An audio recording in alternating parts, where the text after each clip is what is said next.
Assalamualaikum teman-teman, saya Liatun Wafiroh dari Takmir Masjid Al-Azhar FYUI. Di sini saya akan mengunjungi salah satu masjid bersejarah di kota Yogyakarta, yaitu Masjid Gede Kauman. Dan di sini aku nggak sendiri juga loh, ada teman-teman takmir lainnya. Ini dia.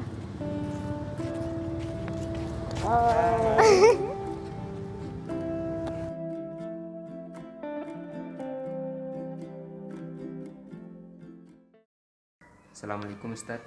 Waalaikumsalam warahmatullahi wabarakatuh.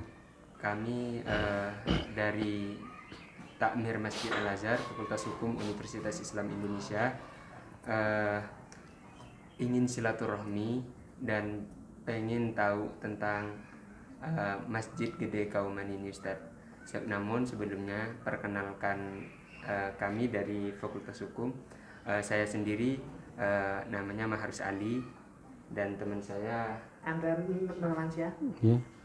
Sebelumnya kami sangat berterima kasih Ustadz telah menerima kami di masjid ini Ustadz. Dengan senang hati kami sangat gembira ketika ada balasan dari Ustadz.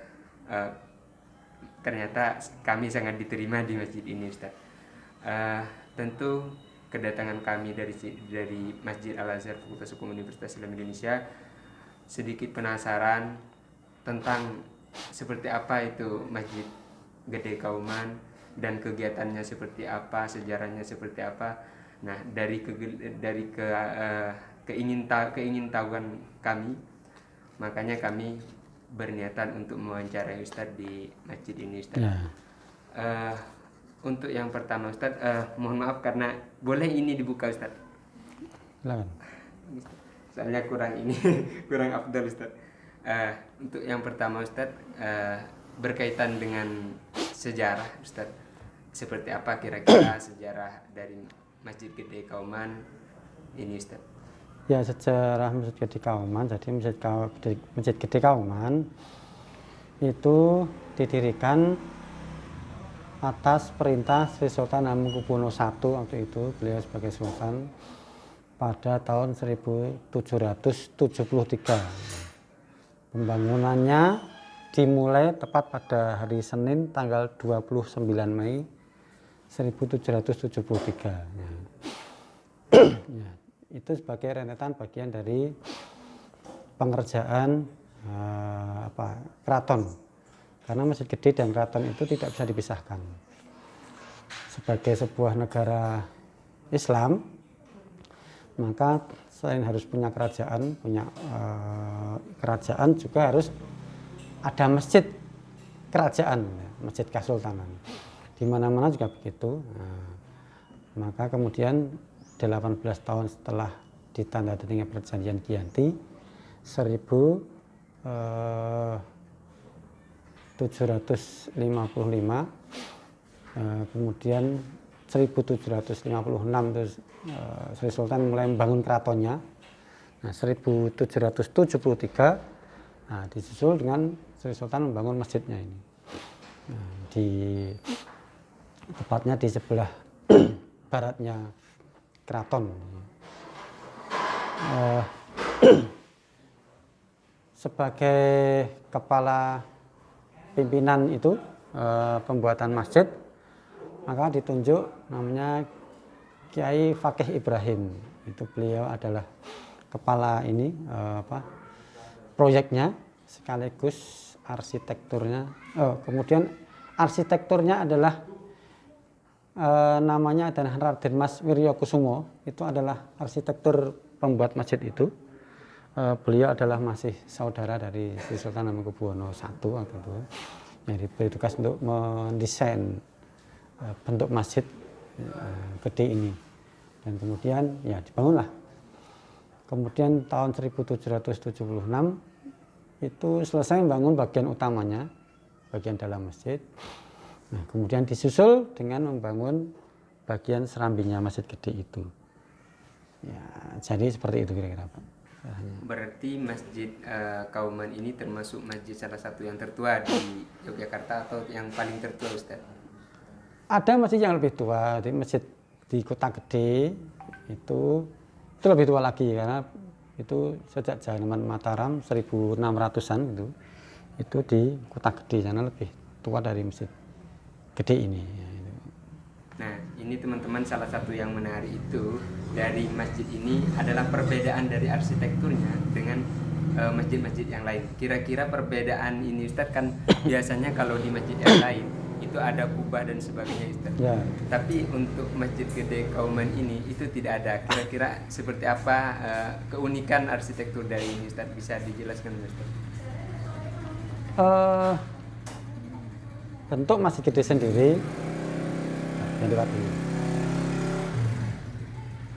bentuk Masjid Gede sendiri itu memang dibangun sesuai dengan arsitektur Jawa, tidak menggunakan arsitektur Timur Tengah. Kenapa seperti itu? Itu sejak dilakukan oleh penguasa-penguasa kerajaan Islam sejak zaman Demak, itu memang tidak membuat masjid itu seperti Timur Tengah. Karena waktu itu kan masyarakat di Nusantara itu masih beragama Hindu, Buddha, sehingga kalau mungkin langsung dengan bangunan Timur Tengah, mungkin mereka akan bertanya-tanya ini bangunan apa. Maka dibentuklah bangunan yang seperti bangunan Jawa pada umumnya. Joglo. Nah, kalau ini ternyata tajuk. Kalau tajuk itu puncaknya satu namanya tajuk. Kalau puncaknya dua itu namanya joglo. Jadi itu bedanya arsitektur Jawa. Ya, itulah kenapa kemudian dibentuknya seperti bangunan-bangunan Jawa yang lain. Supaya orang Jawa yang belum beragama Islam itu kalau masuk nggak ragu-ragu lagi.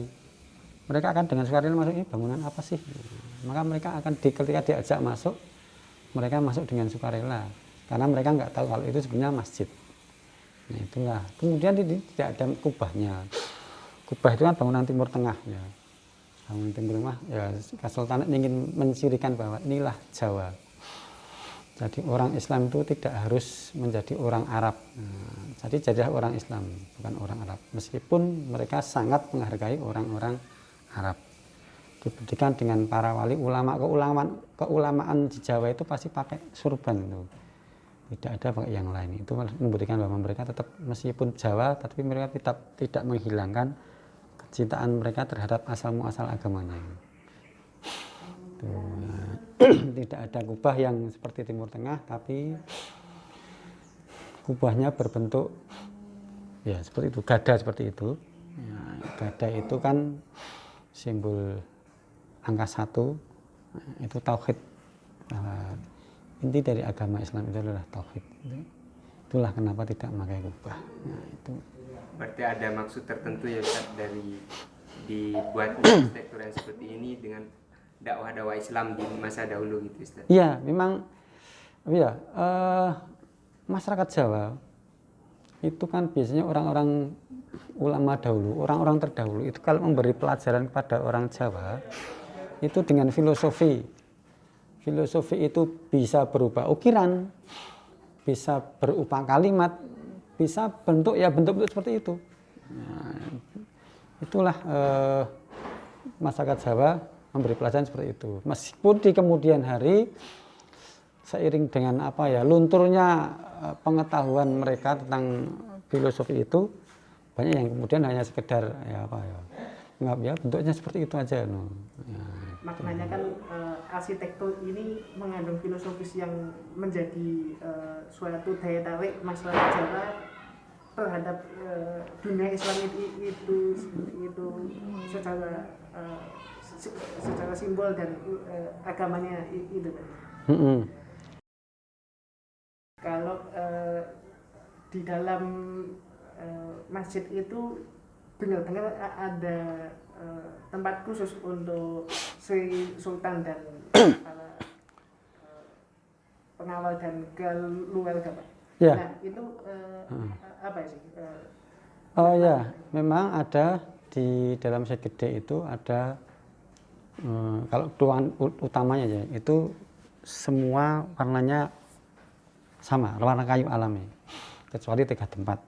Yang pertama adalah tempat untuk khutbah, itu ada ukiran emasnya. Kemudian yang kedua itu tempat untuk imam atau mihrab. Kemudian yang ketiga namanya maksuro. Maksur itu tempat yang seperti kerangkeng, itu namanya maksuro. Ya. Dari kata mahsyur, tempat yang dipagari, itu memang pada masa lalu ditempati khusus untuk sultan ketika beliau berada di Masjid Gede. Tapi di kemudian hari sekarang oleh Sri Sultan Hamengkubuwono IX, maka itu diperbolehkan untuk masyarakat umum, tapi khusus laki-laki, nggak boleh perempuan. Nah itu namanya mahsyuro, tempat khusus untuk sultan. Tapi sekarang sudah tidak khusus untuk sultan. Sekarang untuk berarti boleh bebas. Ya, masyarakat umum boleh. Ya, tapi ya cepet-cepetan siapa yang dapat di sana gitu. Selain yang tadi dijelaskan berkaitan dengan sejarah dan sebagainya, Ustaz, untuk dulu itu kan ini termasuk udah lama ya, Ustaz. Ya. Fungsi dari Masjid Gede Kauman itu difungsikan untuk apa aja kalau dulu, Ustaz? Selain keagamaan. Ya, Masjid Gede itu selain untuk sholat, untuk beribadah, juga digunakan untuk acara-acara keagamaan lain. Dan satu hal, dulu Masjid Gede itu adalah untuk pengadilan tertinggi Keraton Yogyakarta, karena keraton menggunakan syariat Islam pada itu. Baru setelah kekalahan di perang Diponegoro, keraton kalah total, itu maka kemudian dihapuskanlah hukum syariat itu. Dulu hukuman itu dilakukan di serambi Masjid Gede, serambinya. Nah, makanya serambi Masjid Gede itu diberi nama Mahkamah Al-Kabiroh. Ya, pengadilan tertinggi. Ya, kalau sekarang Mahkamah Agung sebagai tempat pengadilan tertinggi. Ya, itu. Jadi selain untuk sholat, Masjid Gede itu ya untuk pengadilan. Itu. Untuk kemanfaatan masyarakat di masa dulu gitu ya, Ustaz? Ya, tentu saja. Selain kegiatan keagamaan gitu ya, Ustaz? Kalau yang sebelumnya sudah dijelaskan mengenai aktivitas keagamaan, Pak. Kemudian dalam Masjid Kauman ini apa yang menjadi keunikan atau yang sudah menjadi customary di Masjid Agung Kauman ini? Ya, unik dalam bangunannya atau unik dalam kegiatannya? Kalau dalam kegiatannya apa, Pak? Ya kalau dalam kegiatan mungkin ya sama seperti masjid-masjid yang lain, hanya berisi kajian-kajian saja gitu. Nah, hampir semua kegiatan kajian itu kan kita hampir setiap hari ada kajian, tidak ada satu hari tanpa kajian gitu. Itu yang ada di Masjid Gede ini. Mungkin kalau yang lain tuh kajian hanya seminggu berapa kali, kan setiap hari ada di Masjid Gede. Oh ya Ustadz, ini dari tadi kami sudah mewawancarai Ustadz. Kami sangat berterima kasih atas penerimaan Ustadz di sini. Ya. Dan kami juga sangat berterima kasih atas kesempatannya untuk mewawancarai Ustadz. Ya, sama-sama. Kami dari Fakultas Hukum Universitas Islam Indonesia sangat mengucapkan terima kasih kepada Ustadz, dan mudah-mudahan silaturahmi ini tetap berlanjut di pertemuan-pertemuan selanjutnya, Ustadz. Ya, amin. Terima kasih ya, Ustadz. Ya. Terima kasih.